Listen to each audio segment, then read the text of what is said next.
Bayangkan sebuah pengkhianatan paling keji di tengah jamuan makan malam yang seharusnya damai. Sultan Khairun, penguasa Ternate yang dihormati, diundang oleh gubernur Portugis hanya untuk ditikam secara brutal di dalam benteng.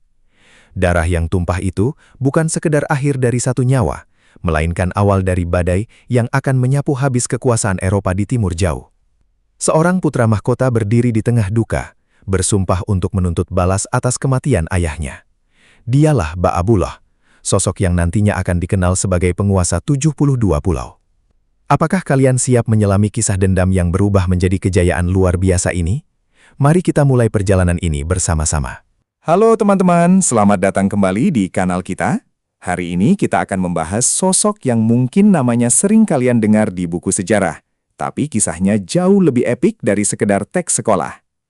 Kita akan membedah kehidupan Sultan Ba'abullah dari Ternate, sang jenius militer yang membuat bangsa Eropa gemetar.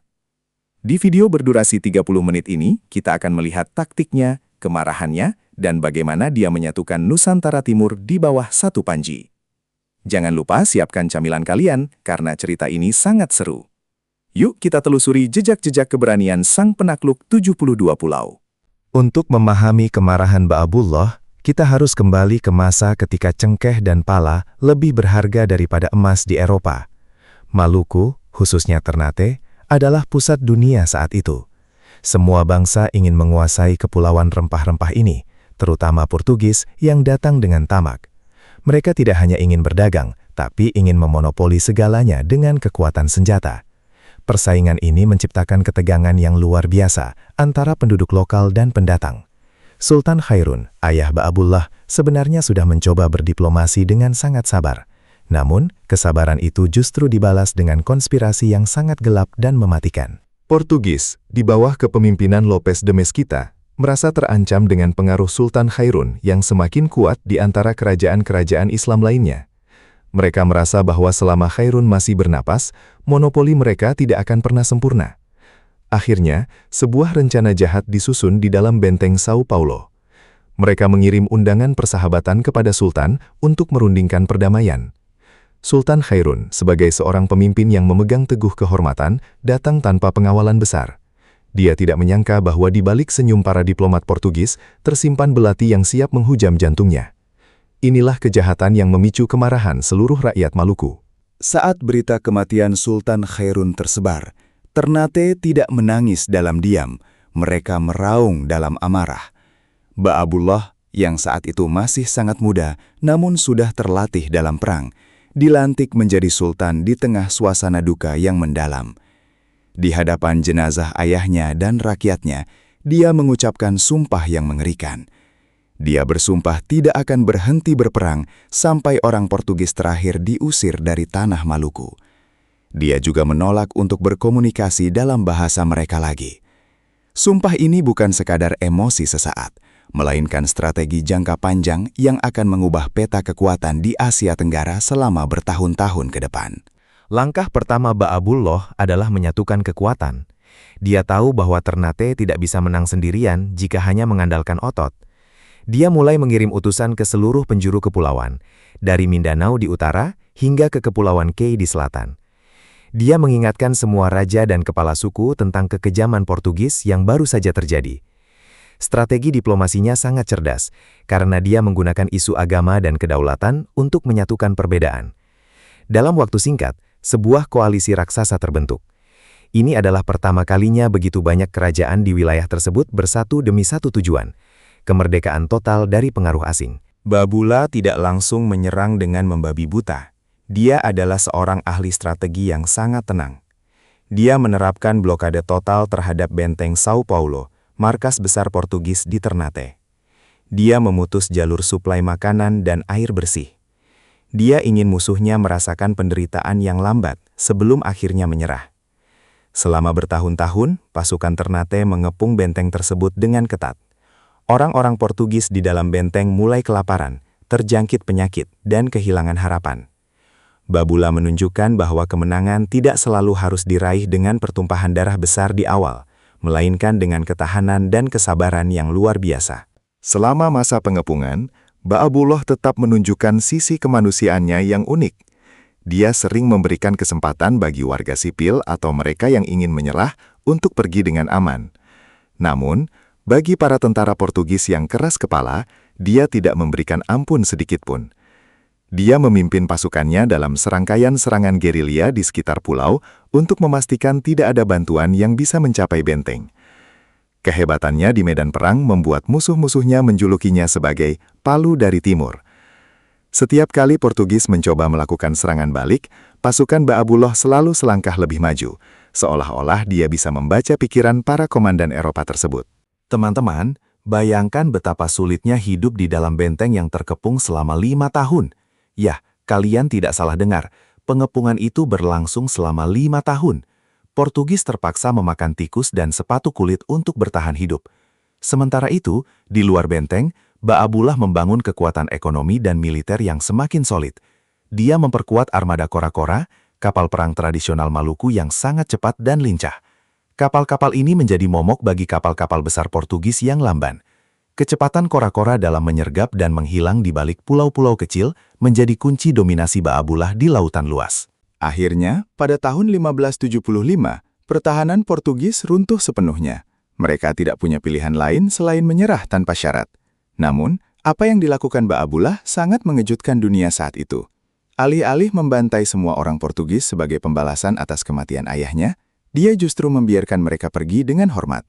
Dia memberikan mereka kapal untuk pulang ke Melaka atau Goa, asalkan mereka meninggalkan Ternate selamanya.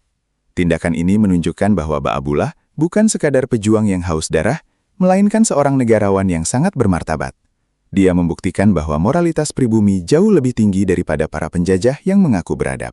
Setelah pengusiran Portugis, kekuasaan Ba'abullah meledak hingga mencapai puncaknya. Inilah masa yang disebut sebagai zaman keemasan Ternate. Wilayah kekuasaannya membentang sangat luas, mencakup Sulawesi, sebagian Filipina Selatan, seluruh kepulauan Maluku, hingga ke bagian barat Papua. Tidak heran dia dijuluki penguasa 72 pulau berpenghuni. Di bawah kepemimpinannya, Ternate menjadi pusat perdagangan internasional yang sangat makmur. Pedagang dari Arab, India, Cina, dan bahkan Inggris mulai berdatangan. Ba'abullah memastikan bahwa perdagangan dilakukan secara adil dan menguntungkan rakyatnya, bukan hanya segelintir elit atau pihak asing. Kecerdasan Ba'abullah juga terlihat dalam kebijakan agamanya. Sebagai seorang Muslim yang taat, dia menyebarkan Islam ke berbagai wilayah kekuasaannya dengan cara yang damai dan persuasif. Dia membangun banyak masjid dan pusat pendidikan agama. Namun, dia juga sangat toleran terhadap penduduk yang masih memegang teguh kepercayaan lokal atau agama lain. Stabilitas sosial ini membuat kerajaan Ternate sangat solid dan sulit digoyahkan dari dalam. Rakyat merasa terlindungi dan dihargai, sehingga loyalitas mereka kepada Sultan sangat luar biasa. Ini adalah contoh nyata bagaimana kepemimpinan yang adil bisa menciptakan persatuan di tengah keberagaman. Mari kita bahas sedikit tentang armada perang Ba'abullah yang legendaris. Konon, dia memiliki ribuan kora-kora yang siap dikerahkan kapan saja. Sistem mobilisasi massalnya sangat efisien. Setiap pulau memiliki kewajiban untuk mengirimkan sejumlah kapal dan prajurit jika Sultan memanggil. Ba'abullah sering memimpin sendiri ekspedisi lautnya, menunjukkan keberaniannya di garis depan. Dia bukan tipe pemimpin yang hanya duduk di singgasana. Kehadirannya di atas kapal perang selalu membakar semangat para prajuritnya. Dengan armada ini, dia berhasil menjaga keamanan laut dari perompak dan memastikan jalur perdagangan tetap terbuka dan aman bagi semua mitranya. Salah satu momen paling menarik dalam sejarah adalah pertemuan antara Sultan Ba'abullah dengan penjelajah Inggris terkenal Francis Drake pada tahun 1579. Drake, yang sedang dalam perjalanan keliling dunia, sangat terkesal dengan kemegahan istana Ternate dan kecerdasan Sultan. Ba'abullah menyambut Drake dengan upacara yang sangat megah. Mereka berdiskusi tentang kemungkinan kerjasama untuk melawan dominasi Spanyol dan Portugis yang masih mengintai di wilayah lain. Pertemuan ini menunjukkan bahwa Ba'abullah memiliki wawasan geopolitik global. Dia tahu bagaimana memanfaatkan persaingan antar bangsa Eropa untuk kepentingan kerajaannya sendiri. Keberhasilan Ba'abullah dalam mengusir Portugis adalah peristiwa unik dalam sejarah dunia. Pada masa itu, hampir tidak ada bangsa di Asia atau Afrika yang berhasil mengusir kekuatan kolonial Eropa secara total dari tanah mereka. Ternate menjadi mercusuar harapan bagi bangsa-bangsa lain. Kemenangan ini memberikan pesan kuat bahwa penjajahan bisa dikalahkan dengan persatuan dan strategi yang tepat. Nama Ba'abullah pun menjadi legenda yang ditakuti sekaligus dihormati di pusat-pusat kekuasaan di Eropa. Mereka menyadari bahwa di timur jauh, ada singa yang tidak bisa mereka remehkan begitu saja. Namun, menjadi penguasa besar tentu bukan tanpa tantangan. Ba'abullah harus terus-menerus memadamkan pemberontakan kecil di wilayah perbatasan dan menghadapi mata-mata Spanyol yang mencoba menghasut sekutunya. Spanyol, yang saat itu menguasai Filipina, sangat ingin mengambil alih posisi Portugis di Maluku. Ba'abullah harus membangun jaringan intelijen yang kuat untuk mendeteksi ancaman sejak dini. Dia sering menyamar sebagai pedagang biasa untuk mendengarkan langsung keluhan rakyatnya dan memantau pergerakan orang asing di pelabuhan. Kedekatannya dengan rakyat inilah yang membuatnya selalu dicintai dan dijaga oleh orang-orang di sekitarnya. Taktik diplomasi Ba'abullah juga melibatkan pernikahan politik. Dia mempererat hubungan dengan kerajaan-kerajaan tetangga melalui ikatan keluarga. Ini adalah cara tradisional namun sangat efektif untuk memastikan perdamaian jangka panjang. Dengan menikahi putri-putri dari kerajaan berpengaruh, dia tidak hanya memperluas wilayahnya, tapi juga membangun rasa persaudaraan antar bangsa. Hal ini mengurangi resiko perang saudara dan memastikan bahwa seluruh kekuatan di kawasan tersebut fokus pada ancaman eksternal. Ba'abullah benar-benar seorang arsitek perdamaian yang menggunakan segala cara yang tersedia untuk stabilitas Maluku. Selain kehebatan militer, masa pemerintahan Ba'abullah juga ditandai dengan perkembangan seni dan budaya yang pesat. Tarian perang, musik tradisional, dan kerajinan tangan Ternate mencapai tingkat kehalusan yang baru.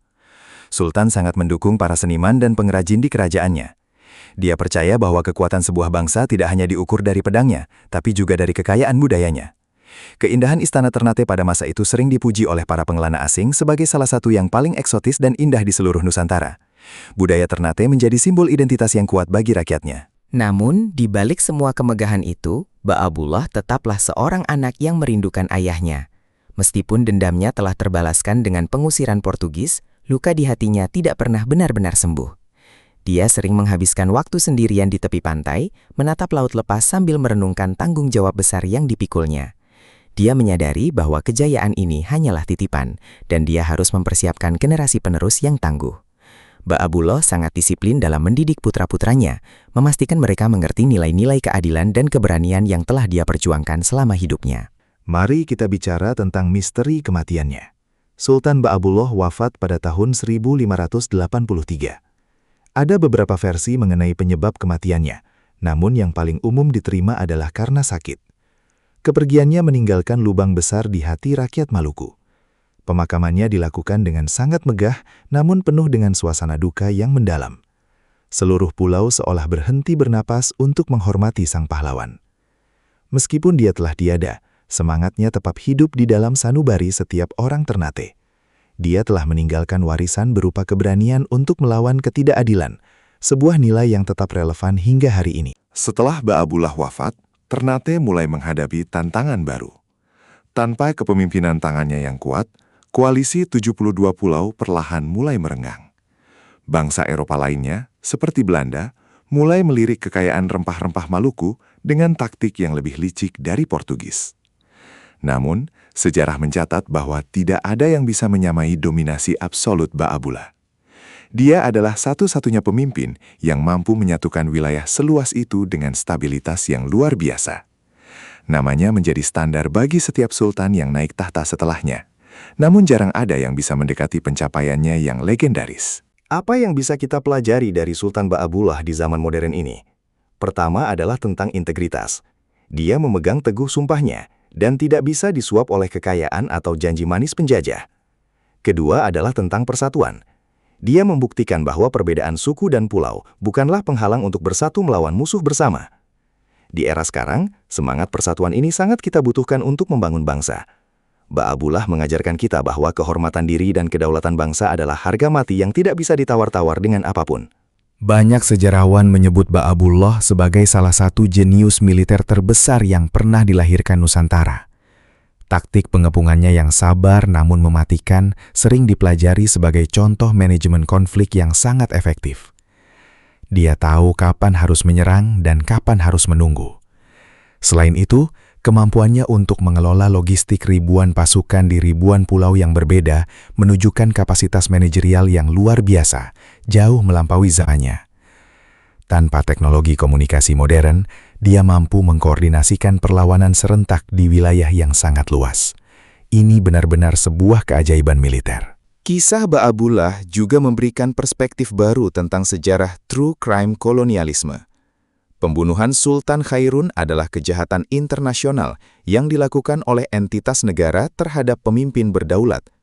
Ba'abullah melakukan investigasi dan penegakan hukum versinya sendiri dengan mengusir para pelaku kejahatan tersebut dari tanahnya. Ini adalah bentuk perlawanan terhadap ketidakadilan yang sistematis. Dia tidak hanya membalas dendam secara pribadi, tapi dia menegakkan keadilan bagi seluruh rakyatnya yang telah lama tertindas oleh monopoli perdagangan yang kejam dan tidak manusiawi. Hingga saat ini, jejak-jejak kejayaan Sultan Ba'abullah masih bisa kita temukan di Ternate. Benteng-benteng tua yang pernah dia kepung masih berdiri kokoh, menjadi saksi bisu perjuangannya. Nama Ba'abullah juga diabadikan sebagai nama bandara dan berbagai tempat penting lainnya di Maluku Utara. Namun, warisan terbesarnya bukanlah pada bangunan fisik, melainkan pada harga diri masyarakat Maluku yang tetap kuat hingga kini. Mereka bangga menjadi bagian dari sejarah yang pernah memukul mundur kekuatan adidaya dunia. Semangat itulah yang membuat Ternate tetap istimewa di mata Indonesia dan dunia. Teman-teman, jika kita melihat kembali 30 tahun masa pemerintahannya, kita akan melihat sebuah kurva kejayaan yang luar biasa. Dari seorang putra mahkota yang hancur hatinya, menjadi penguasa paling berpengaruh di Nusantara Timur. Dia berhasil menjaga keseimbangan antara kekuatan militer, kemakmuran ekonomi, dan kedalaman spiritual. Tidak banyak pemimpin di dunia yang bisa melakukan ketiga hal tersebut secara bersamaan dengan sukses. Ba'abullah adalah bukti nyata bahwa Indonesia memiliki sejarah yang sangat megah, dan tokoh-tokoh yang kapasitasnya sejajar dengan tokoh-tokoh besar dunia lainnya yang sering kita baca di buku sejarah Barat. Menariknya lagi, Ba'abullah sangat memperhatikan kesejahteraan rakyat kecil. Dia memastikan bahwa hasil bumi rakyatnya dibayar dengan harga yang layak. Dia menghapus sistem kerja paksa yang sempat diterapkan oleh penjajah di beberapa wilayah. Hal ini membuat rakyat merasa memiliki kerajaan tersebut. Mereka bukan hanya sekadar subjek, tapi adalah bagian dari kesuksesan Sultan. Inilah rahasia mengapa kekuasaannya begitu stabil. Dia membangun kerajaannya di atas fondasi kepercayaan dan kesejahteraan rakyat, bukan di atas ketakutan dan penindasan.